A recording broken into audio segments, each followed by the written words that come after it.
One quiet fall morning, Ranger Sarah Fontaine was on routine patrol on Highway 93. The road through B National Park was suddenly interrupted by an urgent radio call from the North Lookout.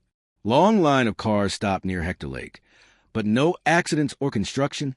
Sarah sped up her patrol car, sensing something strange in her colleague's voice. When she arrived, she was amazed to see hundreds of tourists disembarking from their cars and standing along the asphalt. They weren't screaming. They weren't panicking. They were just silently staring at the long road ahead. In the distance, a living wall of brown fur was approaching. A huge pack of grizzly bears, countless in number. It wasn't just a few. It was hundreds of adult bears lined up close together without aggression.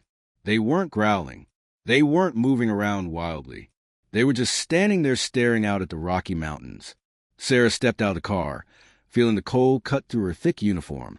She had never seen anything like it in her 12 years as a ranger. The largest bear in the pack paced slowly, stopping less than 10 m away.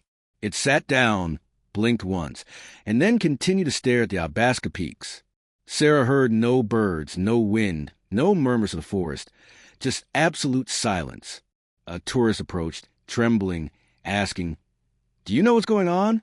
Sarah shook her head silently, her hand on her walkie-talkie, but not knowing what to say. A little girl held her father's hand and pointed toward the bears, whispering, "They're guarding something." Sarah walked briskly to the side of the road, her eyes landing on a deep claw mark carved into a nearby tree stump.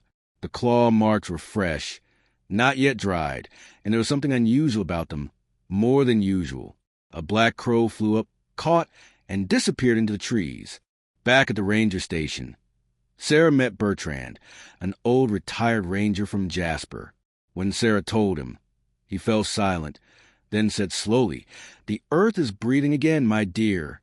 "You mean an earthquake?" she asked. He shook his head. "No, I mean nature's warning." Bertrand told her about an old saw. When bears stand guard over the mountains, the earth is changing. That afternoon, Sarah and wildlife photographer Daniel returned to the scene. Daniel had brought a drone, but he didn't dare control it. He was shaking. The scene was overwhelming. The bears were blocking the entire path, not moving a muscle. Some sat, some stood, all looking north, where the sky was changing. Sarah noticed the clouds were starting to close in, though the forecast had said nothing about rain or storms. The air was as thick as cotton, the silence heavy and hard to breathe. She signaled the tourists to evacuate further, leading them to a safe area near the ranger station. A few minutes later, the ground began to shake slightly, like a whisper from the depth of the earth. The sound grew louder, a deep, heavy rumble like a sigh from the planet. Tree branches shook, dust flew, and a few people screamed as rocks rolled down the mountainside. Sarah pulled Daniel into the car, both of them lying flat as small pieces of debris clattered against the roof. When things calmed down, she looked out and saw the bears were still standing there, unfazed. They didn't run. They weren't afraid. They were still staring steadily at the mountain as if waiting for something. Daniel turned the camera back on and whispered, "It's not instinct, it's memory." They knew this was coming. An official earthquake was confirmed. A magnitude 4.9 with no casualties, thanks to the timely evacuation. But surprisingly, the road where the bears were standing was unaffected. Not a single crack.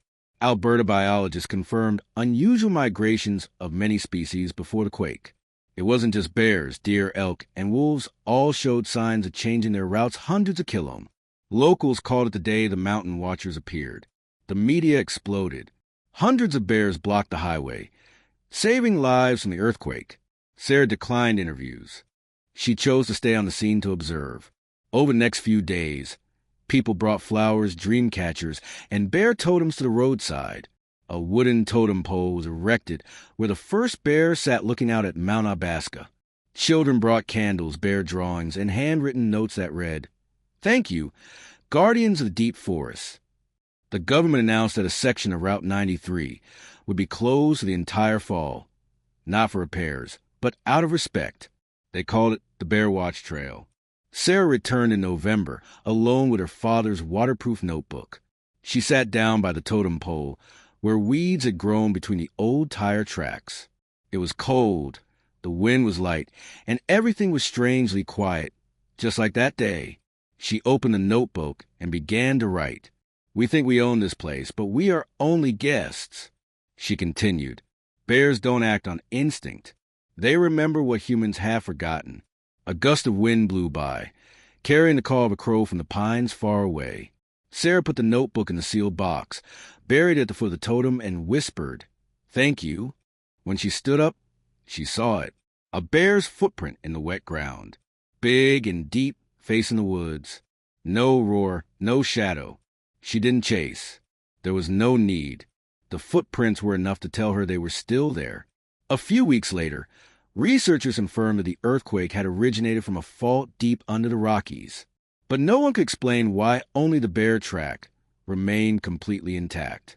Sarah received a letter from the University of British Columbia inviting her to collaborate on a study of disaster prevention behavior, but she declined. "I don't want to explain. I just want to listen." The B Ranger Station hung a large photo of the bear wall that day. Under the photo, the inscription read, "Memory lives in the muscles. Sometimes the earth whispers and the bear listens." Every spring, locals return to the spot, cleaning the totem poles, lighting candles, and dropping feathers. Tourists gradually learn to be silent when they pass through the area, as if they were entering a sacred area. Children learn in school that bears are guardians of the forest, friends of the land. One spring morning the following year, Sarah returned, standing still before the fading footprints. She looked up at the sky, took a deep breath, and realized the forest was no longer a stranger. It was home. The wind rustled through the pines, and the nearby stream babbled like an old song. In the distance, a bear stepped out of the shade of a tree, then disappeared without a sound. Sarah smiled, turned, and walked away, knowing that all would be told.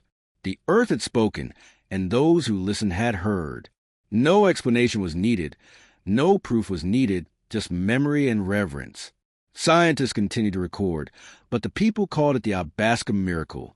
And the Bear Watch Trail, the road that had once been a highway, was now a quiet pilgrimage. Sarah was no longer a ranger, but she returned every year to remember and to give thanks. She knows there are things we can't explain, but can still believe in, like a footprint in the forest. Dear friend, thank you for taking the time to watch the whole video. Don't forget to like and subscribe to the channel to support us. Goodbye and see you in the next episodes.